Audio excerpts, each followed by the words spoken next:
Am I the a-hole for not wanting to reconnect with my estranged children? Plus update. Original post. Okay, so to keep this as short as possible, I was married young and had 3 children with my ex-wife. When our oldest was 10, my ex had an affair and we separated. We obviously didn't tell the kids why we were divorced, but the kids seemed to resent only me for it. In hindsight, keeping it from them was a mistake, but hindsight is 20/20 and it no longer matters. As they got older, my relationship with them got worse and worse, and by the time my youngest was 17, they had mostly stopped talking to me, other than to degrade me. I wanted to tell the kids at one point or another, but my ex threatened to make life very difficult for me and my mother if I did, and she was in a position where she really could have. After being ignored completely for about 2 years and ending up in the hospital due to an OD attempt, my boss, who was a friend long before he was my boss, offered me a position at a different location across the country. I was at my lowest. My kids hated me, and so I decided this may help me restart my life. It's been wonderful. I met my current wife 10 months after I moved here and now have 2 kids with her. She helped me pull out of severe depression and put me back together again. I firmly believe she saved my life. I haven't heard a peep from my kids for over a decade, and told my mother long ago, who they still saw until her passing, that I didn't want any more updates about them after my middle daughter got married and it sent me into a spiral. So I have no idea what they're doing, if they're married, if they have kids, etc., and I don't want to. After so many years, I finally moved on from that life 100%. So the whole reason for this post is because I got a call from that area code and answered it before thinking. All I heard was, "Dad," before I panicked and said, "Sorry, you must have the wrong number," and hung up. They tried to call back, but I blocked the number after not answering. I'm positive it was one of my daughters. I don't know what they want and I don't care to find out either. I'm probably an a-hole, but I feel like I need an outside perspective.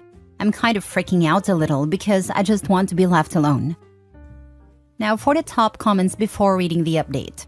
I mean, it sounds that your ex just feed a lot of lies to them, so they thought that it was because you had an affair. But I guess they now know the truth, thus trying to reach out to you. Not the a-hole, and if I were you, I would try to talk to them and see what they wanted. So don't be afraid. Call them, talk to them, and tell them the truth. This is the way to move on. Email, then everything is in writing.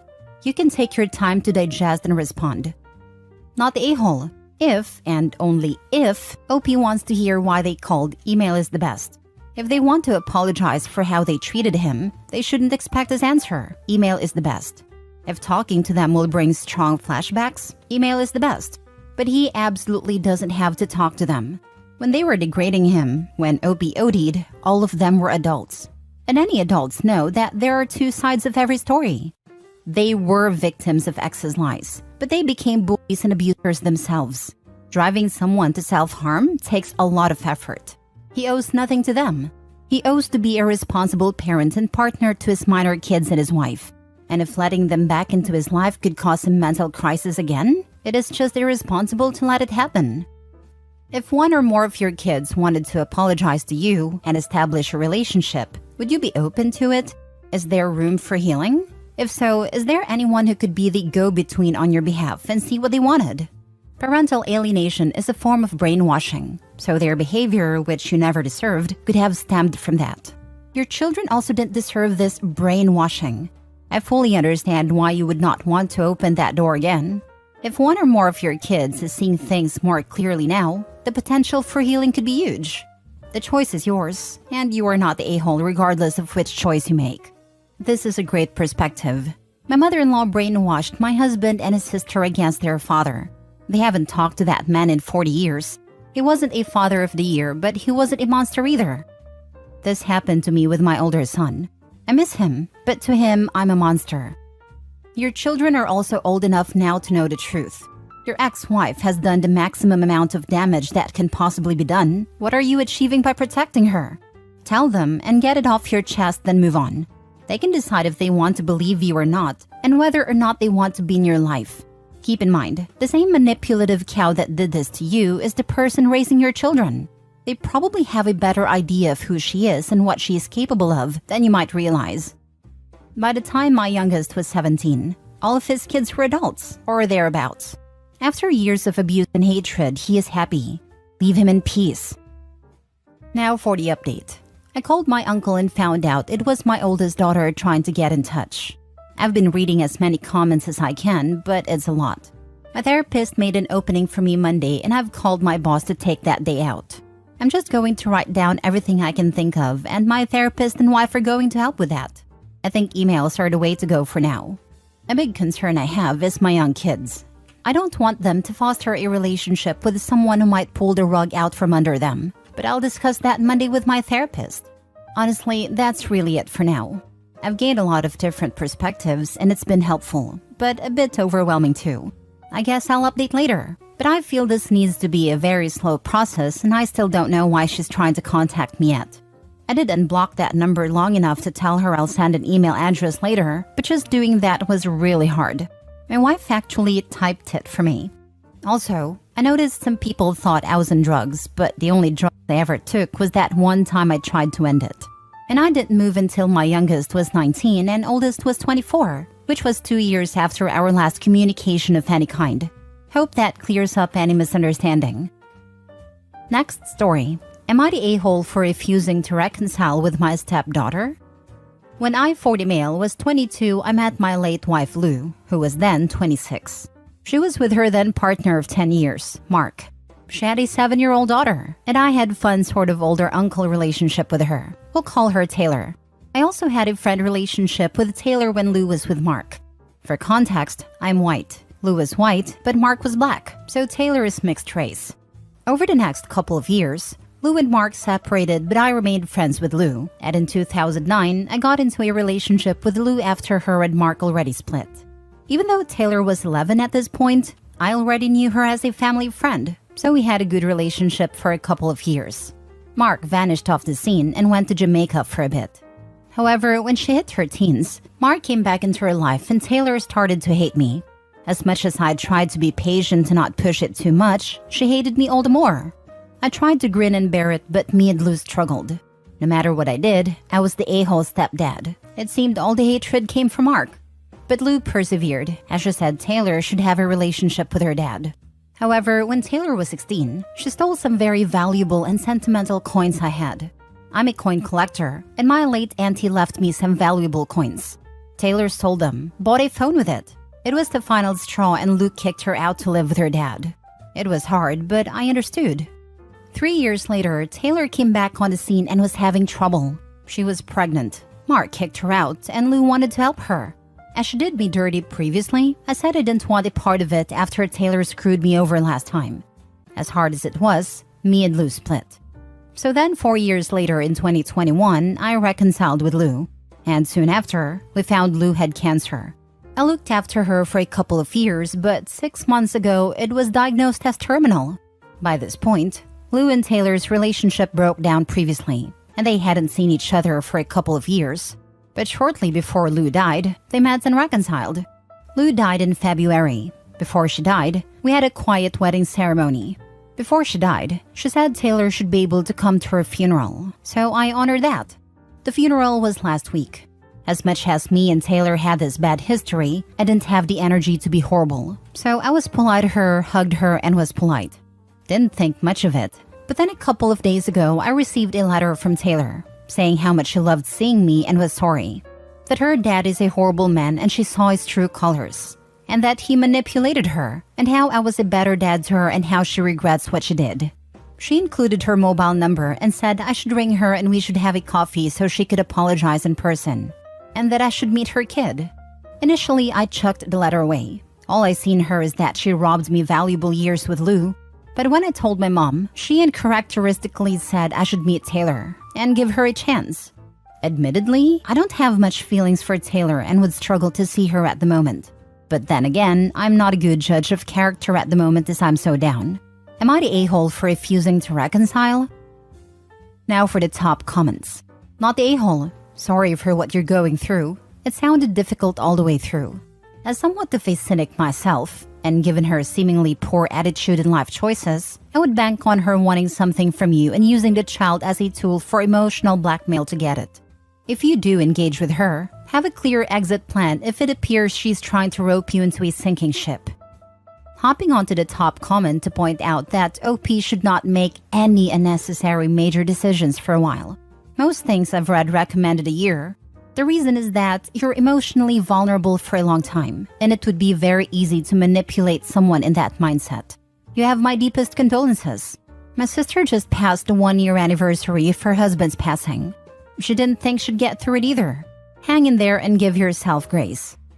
Yeah, sounds like Biodad is a piece of work. And now her mom is gone, so Taylor is looking for support and/or a babysitter. But by my rough calculation, Taylor is 25 to 27 years old now. She's had years to try to make it up to OP and hasn't bothered. It's very telling she's only trying to make up now. Not the a-hole. She may want closure, but it sounds like you do not. Sounds like she wants you to pay for something. Ding ding ding. I'm guessing she'll use the child to dangle a living, breathing connection to Lou in his face, which she can have daily access to if she just lets them move in for the low price of free $99. Not the a-hole. Some doors are best left unopened. Taylor is very likely only coming to you because things didn't work out with her biological father, and she wants the benefits that fathers typically bring to daughters, like handyman services, money, etc. I have a truly awful cousin that is 46 and a single mother of a 7-year-old who has never met her father, and my cousin would be homeless if it wasn't for her parents. Even adult children lean heavily on parents, especially if they're selfish. If my 16-year-old stole something important to me and pawned it so they could buy a new phone, I would honestly disown them. I'm not pouring my heart, soul, money, and time into the upbringing of a kid just to have them be a degenerate criminal. I'll do whatever I can to get them out of my house, and that would be it. Last story. Am I the a-hole for not forgiving my sister as she had an affair with my husband, even though I accepted my husband back? I, 33 female, married my husband Alex, 35 male, 8 years ago. About 5 years ago, my mom died sometime after my second child was born. I went into depression due to her death and postpartum. We stayed at my mom's house for about 6 months with my sister Sally, 28 female. During this time, Alex and Sally helped me a lot and got me out of that dark phase. Things eventually got better and we came back to our home. About 2 years ago, we had our anniversary and we decided to celebrate at home. Sally came too. However, towards the end of the party, I saw Alex and Sally arguing and then she abruptly left. When I asked him, he broke down and told me he had an affair with Sally. Basically, when I was in depression, he was so lonely and didn't know how to make things better. I became like a shell of a person and it felt helpless seeing me like that. Then Sally came and comforted him. They would share their feelings to each other and became each other's emotional support. This led to an emotional affair that turned physical after Sally kissed him. However, after Sally asked him to divorce me, he realized his mistake and freaked out and just ghosted her. After the party, Sally was angry for not leaving me and was accusing him of using her and throwing her away. He had a breakdown and kept on apologizing. I asked him to leave and that we would get a divorce. He left eventually and we were separated for quite some time. I confronted Sally and she started crying as well and wanted to explain, but I just cut the call and went no contact. However, during this time, my kids would cry for their dad and my oldest would constantly ask for him. Also, since I'm working, it's almost impossible for me to take care of them alone at the same time. Also, divorce seemed a bad idea financially. Most importantly, Alex is a great dad and I could not see my kids in pain, so I decided to not get divorced. In reality, I have not forgiven him and would leave after kids are grown up or if kids feel unhappy. For now, we are working efficiently as parents and kids are back to being normal and happy. A few days ago, Sally asked to meet through a mutual friend. Upon meeting, she said she was sorry and that she was getting married. She asked me to forget the past and be a family again. She even asked me to be the bridesmaid. I honestly laughed at her face and left. Now she is saying I'm being cruel since I accepted my husband but I'm punishing her, that I am her only family and I should leave things in the past. I honestly don't want anything to do with her because of how greatly she hurt me. I adored her growing up and she did that to me. But I don't know anymore, so am I the a-hole? Wait, they had an affair for 3 whole years? Woman, I don't understand how you could keep him around. Think about the example you are setting for your kids. Because even if they don't know yet, one day they will. Don't let them think forgiving an affair is acceptable ever. It sounded to me like they had a brief affair. He ghosted her, then they had a fight at a family event about the fact that he ghosted her, and that's how OP found out.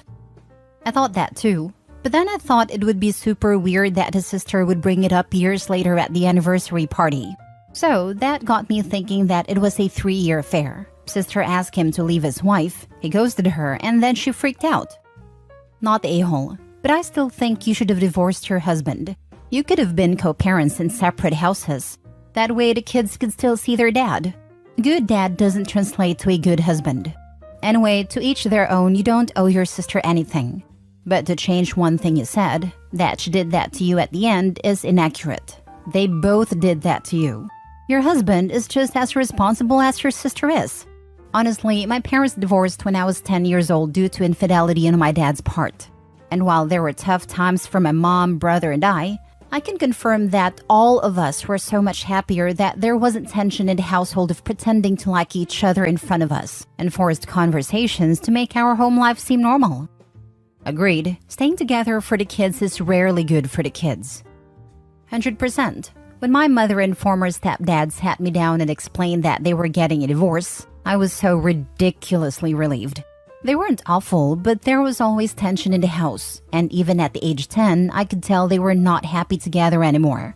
They co-parented my younger brother beautifully together, and he never abandoned me since he was the only dad I ever felt any love for. Real dad is a POS. They remained friends until my mom passed. As someone whose parents should have divorced but did not, I can confirm the tension is 100% palpable, and that OP's kids know exactly what is going on. Even though my siblings and I are all grown adults now, we still call it the Cold War. Edit: I have been very clear with my husband that I have not forgiven him. I might forgive him in the future, or I might never. Right now, I don't know. However, I cannot take his right to be a dad as well, as we both love our kids a lot. I am not deceiving him nor giving him false hope. As for kids being unhappy, if at any point in future I feel they're unhappy or this arrangement is doing more harm than good, then we will choose the route to co-parent. For now, I have decided to wait till kids are grown up a bit so they're able to understand the situation. But for now, they're happy having both dad and mom around. Even if I could forgive my husband, I will divorce him in the future, as I cannot see him as my husband anymore. And to everyone asking if I am sleeping with him in personal messages, no, I am not.